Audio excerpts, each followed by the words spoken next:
RSSന്റെ 100ാം വാർഷികത്തിൽ മലബാറിലും വിവിധയിടങ്ങളിൽ പഥസഞ്ചലനം സംഘടിപ്പിച്ചു. കോഴിക്കോട് കുന്നമംഗലത്ത് നടന്ന പഥസഞ്ചലനത്തിൽ ഹിന്ദു ഐക്യവേദി വർക്കിംഗ് പ്രസിഡന്റ് വത്സൻ തില്ലങ്കേരി വിജയദശമി സന്ദേശം നൽകി. ഇന്ന് ആർക്കും അവഗണിക്കാൻ കഴിയാത്ത പ്രസ്ഥാനമായി രാഷ്ട്രീയ സ്വയംസേവക സംഘം മാറിയെന്ന് വത്സൻ തില്ലങ്കേരി പറഞ്ഞു.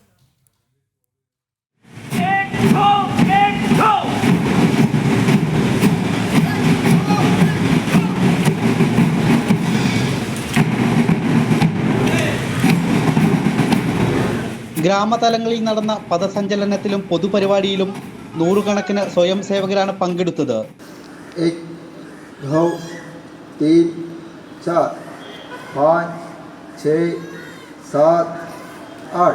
കോഴിക്കോട് കുന്നമംഗലത്ത് നടന്ന പൊതുപരിപാടിയിൽ ഹിന്ദു ഐക്യവേദി വർക്കിംഗ് പ്രസിഡന്റ് വത്സൻ തില്ലങ്കേരി മുഖ്യ പ്രഭാഷണം നടത്തി.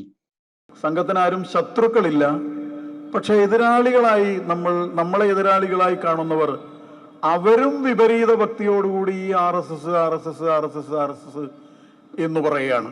അതായത് ഇന്ന് നമ്മുടെ സമൂഹത്തിൽ സംഘം സർവത്ര ചർച്ചാ വിഷയമായിരിക്കുന്നു.